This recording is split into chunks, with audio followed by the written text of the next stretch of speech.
subscribe. Hi everybody and welcome. My name's Alison, the online piano and the online violin tutor. Now today is a super duper quick video on how to tighten your violin bow and how much to tighten it and that sort of thing.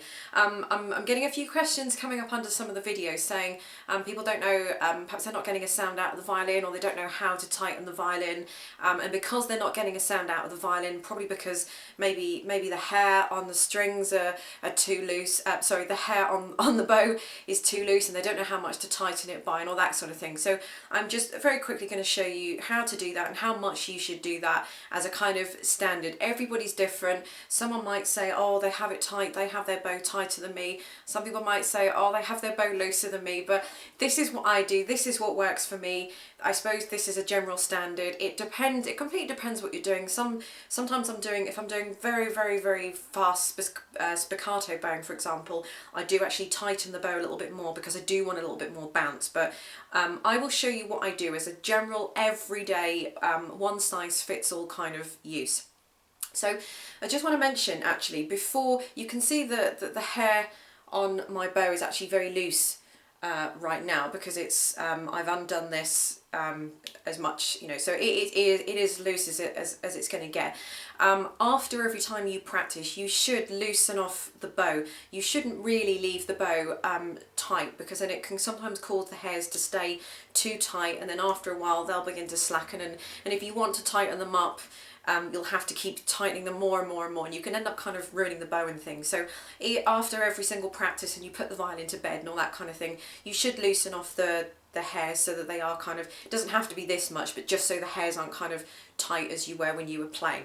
So this is completely loose. Now, if you can see, the wood of the bow is more or less straight. There's a slight curve kind of going on in the middle here. So what I'm going to do is just going to tighten it up. So you can see the hairs kind of getting a little bit tighter now. You can see the hairs kind of all gathering together as it's tightening up. Now this is tight, and you can see there is a nice bend. There is a nice kind of curve in the bow. I don't know if you can see that. I'm trying to get out of the way. So you can see there is a nice bend in the bow there. Now the more I tighten it, the more this part of the bow will straighten. So the hair is basically straight, and there's a slight kind of curve from the middle of the bow here. So you've got a nice curve there. Now if I over tighten this, I'm over tightening it, by the way, so the wood is getting straighter and straighter. And also the difference between the distance, sorry, between the wood and the hair is getting bigger as well. So now you can see this bow is the wood is more or less completely straight to the hair, if you can see that. I'm not going to tighten my bow anymore because I don't want to ruin my bow. So this is, I wouldn't bow like this because there's too much bounce on the bow, and I haven't got enough control. This isn't really what I want to do. So what I'm going to do is I'm going to take it back a little bit. I'm going to loosen it off. And as I'm doing that, the wood, I can see the wood moving down, so I'm getting a curve. I hope that's coming out on camera. Maybe if I tighten it up again and put it right near the camera, perhaps I'll get out of the way. So now you can sort of see that the wood and the hair are completely straight, and there's, what, I don't know, maybe 1.5 centimetres gap between the hair and the wood, and I can quite easily stick my index finger in between the two. Now they're perfectly straight to each other. The wood is perfectly straight, the hairs are perfectly straight, but it's too much. So as I slacken it off a little bit, I wonder if you can see the wood of the bow getting closer to the hairs, creating a bit more of a bend. So I've got a slight bend in the bow now. I hope you can see that. So that's probably a little bit too slack, so I'm just going to tighten it a little bit. I could probably stick my little finger through. I mean, it'll differ. I mean, if you're a man, you've got quite big hands, obviously your little finger's going to be bigger than my little finger, but I don't know. I'd probably say there's 1 centimetre, maybe a few millimetres under 1 centimetre, but it should look like this. So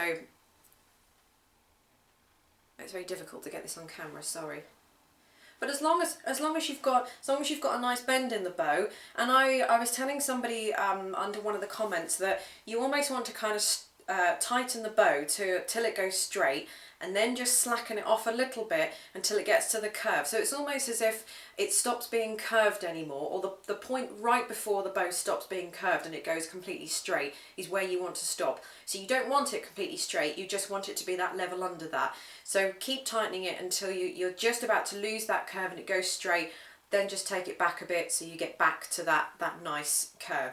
So you don't want it straight and you don't want it undercurved, you want it just at that point where it stops being curved, and then it starts to go straight, but then you want to take it back to where it was curved again, right before the point where it goes straight, if that kind of makes sense at all. So this is how I would play, this is how I use my bow for everyday use. I tend not to loosen it any more than this, but sometimes I do tighten it depending on what I'm doing. But I'd say for most of you guys out there, especially if you're beginners and things, this is what you want to be doing for your bow. So that is, or my opinion and my thoughts on how to tighten your bow and how much to tighten your bow. So thanks very much for watching, and I'll catch you all next time. Subscribe.